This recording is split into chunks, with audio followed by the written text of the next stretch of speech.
Good morning, and thanks for joining us again. This is Adam Hillhouse, and I am pleased to be joined by the founders of Mass Design Group, Mr. Michael Murphy and Mr. Alan Ricks. Mass Design Group is a 501c3 pending not-for-profit design firm. Mass creates well-built environments using appropriate design, local investment, and innovation to break the cycle of poverty. They collaborate with governments, NGOs, private sector firms, and healthcare experts to advocate for the most underserved, and provide scalable models of community-based development and training. Thanks to both of you for taking some time out of your busy schedule to speak with me today. Can you great to be here, and looking forward to participating in the conference as well. Great. Just to get things started off, can you briefly outline your firm and the important work that you guys do? Sure. Mass Design Group is an organization. We work in mostly resource-limited settings. We work in Rwanda. We just opened an office in Haiti. Our primary focus has been on producing designs that have a social impact, and in particular have specific outcomes in health or in education on the communities that we serve. We work with underserved communities, and we seek to sort of rethink the design process so that we can invest in equity and human capacity building, as well as improve design for communities that typically hadn't used or been served by design. Right. I read on your website you speak to three sectors that form your core of your practice, and that's appropriate design, local investment, and innovation. Can you talk a bit about what these three sectors represent and how they're manifested in your work? Sure. Do you want to? Yeah, sure. I think, really that speaks to what we feel is a kind of more expanded scope of services that we as architects are able to provide and are a particular need in the settings where we work. And we feel, as I think probably many architects do, that the innovation is really fueled by the kind of commitment to immersive research. And so our organization actually sends teams to live on site, be on the ground, working with the staff and communities that run the facilities like the hospital, as well as the users, to understand what the contextual needs are, so that the end solution is not only innovative but appropriate.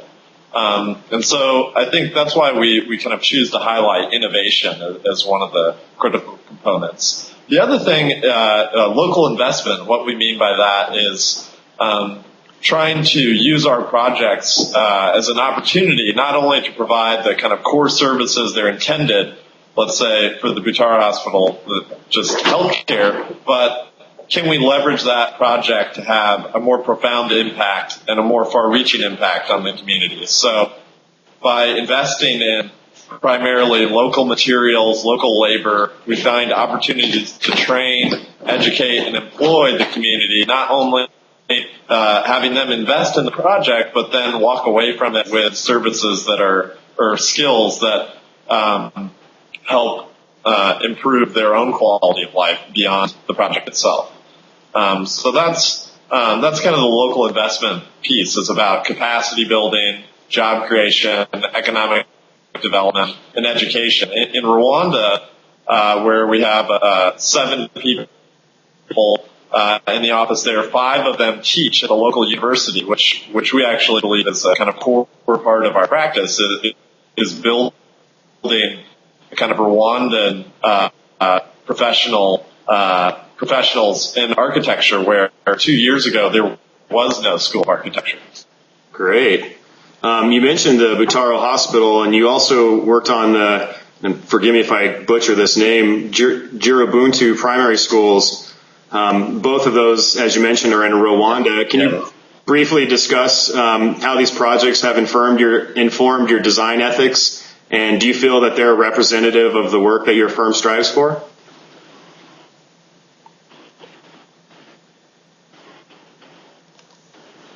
Yeah, I think, what we've learned a huge amount about working on both of those projects for the last 4 years is really building what we call an appropriate design response. And that, in particular, in Rwanda becomes a Rwandan architectural response, one that is appropriate for the climate of that country, the available materials, the available labor capacity, and the potential of those in combination to create something that is uniquely Rwandan, but also designed with sort of sensitivity to the cultural constraints, resource constraints, labor constraints, and of course climatic constraints. Of course, that is a strategy of architecture in general, but I think in particular, when working in settings of resource limitation, these become imperative strategies and sort of necessary responses. And in focusing in particular about how we do that in an architectural paradigm, we really found unique opportunities for innovation.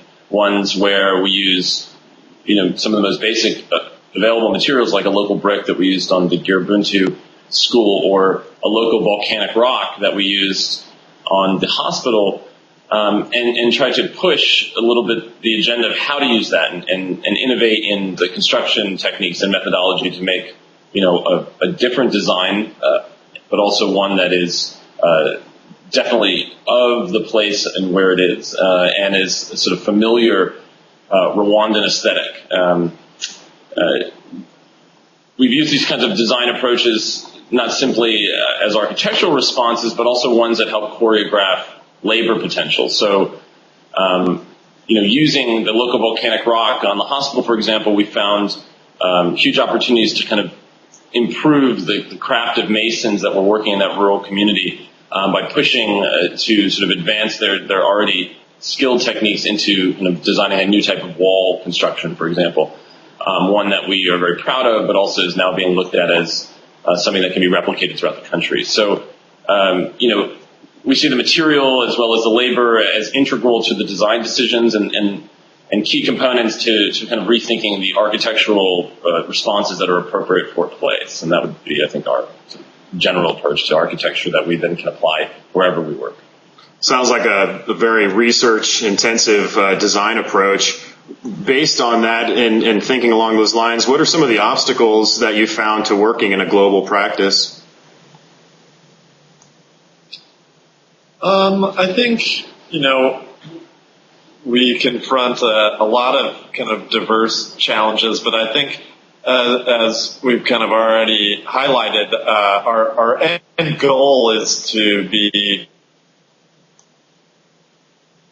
that are achieving the desired outcomes, but that are addressing specifically contextual needs. And so that is really the kind of it's both the challenge, but it's also the opportunity when we jump into a new project, is really getting on the ground, working together to understand what the needs are.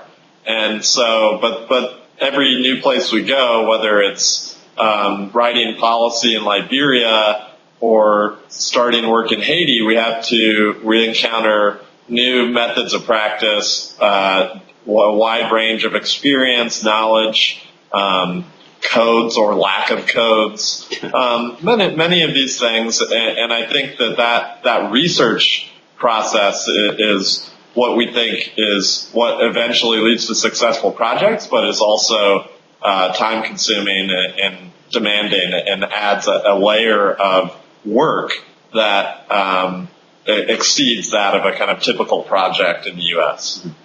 I can imagine that. I would agree. I would say the resource constraints, a sort of level of extended oversights on the whole process, as well as a kind of embedding a design literacy in the projects as well with some of our clients.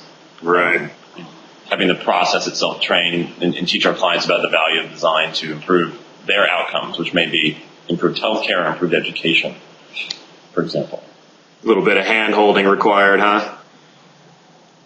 You guys, I think it's a back and forth. We certainly gain a huge amount from working with these types of clients. I think the organization Partners in Health that we work with is one of the leaders in global health, and they're incredibly adept at innovating on a daily basis because of these constraints. And we, in training under them, have sort of really learned a tremendous amount about how to rethink the architectural process itself in that kind of innovating of systems thinking that they are very adept at, very good at. So we really see it as a partnership strategy and one where it's allowed us to help rethink a better building process, a better building system by being able to embed ourselves in teams that are working on better systems of health or better systems of education or better systems of, say, agriculture or infrastructure as we do in Haiti.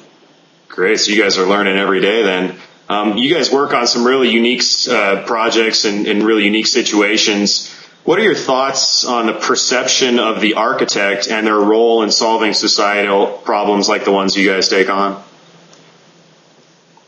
That's a great question. I think it kind of follows up with what I was just talking about, which is I think the architect's role for, at least for the last, I would say, a couple of years has not been seen as integral, as fundamental necessarily to the kind of provision of the bare minimum of essential services, social services. But what we've seen, I think Haiti is a good example of this, where an earthquake, it was an earthquake that, it wasn't the earthquake that, say, killed, over 200,000 people, but it was the earthquake's impact on the built infrastructure, the built environment, which had this disastrous effect, and in killing all of these people in Haiti, it laid bare, I think, in essence, the sort of integral relationship of the built environment to the provision of social services. So the architect is part and parcel of the system which allows for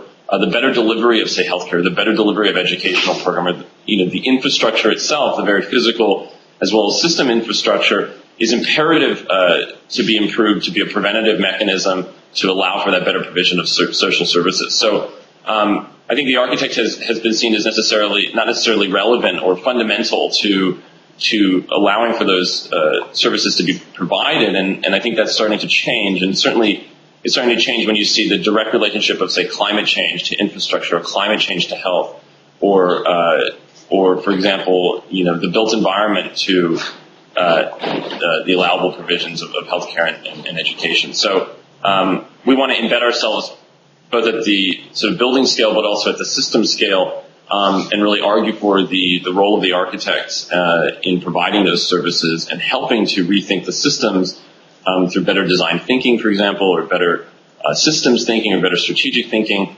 and our unique training to help these NGOs and small governments be able to provide those social services in a better and more deliberate way. Well, I certainly commend you and your work in expanding architecture and sort of broadening the reach and the effects that architecture can have on the world, because I personally believe that we certainly are in a position to where we can do a lot for the greater good. We're running a little bit low on time, but your upcoming session at this fall's conference is entitled Practicing Design Innovations for Global Health Outcomes. Can you just briefly outline what our listeners can expect to hear from your session? Yeah, sure. I think, we've highlighted a lot of these topics so far, but I think along those lines of our kind of vision of an expansive practice, we'll be highlighting a kind of wide range of projects and the role of the architect in achieving change. So we'll be looking at it from the building scale of Butara Hospital and the need to kind of show from a kind of bottom-up process the opportunities that we have to build an innovative project that builds capacity and really improves the community. And then also looking at it that we need to be participating in the top-down scale, working with governments and these kind of governing bodies like the World Health Organization to implement better policies that demand this type of thinking and appropriate contextual research-driven solutions. Great. Any last words from you, Michael? I mean, I think we'll certainly talk about that. We'll certainly talk about the cases that we've been able to experience, our partnership model. And I think we'll also touch on how we see this as really part of a larger movement, one which is why we're excited to talk to the AIA as, as a body which represents architects in the U.S., how we push this to really change not only a need for an expanded role, but how you pay for an expanded role. Not only the types of projects that we're needed for, but the types of projects that we're not being thought of for, and how we can reach into those new markets, the types of architectural thinking that's required to break open those new fields and partner with the kind of underserved communities and clients that haven't, to date not really been thought of as being served by the architect or the architectural discipline. Great. Well, I really look forward to this fall's conference, and I will be looking you guys up. I'm sure a lot of people will really have their minds racing after your session, and I appreciate you again for expanding that definition of architecture. And thank you again for taking time out of your busy schedule and speaking with us this morning. Thanks, Adam. Thank you. Appreciate it. Look forward to seeing you in Colorado. Thanks so much. All right. Have a good afternoon.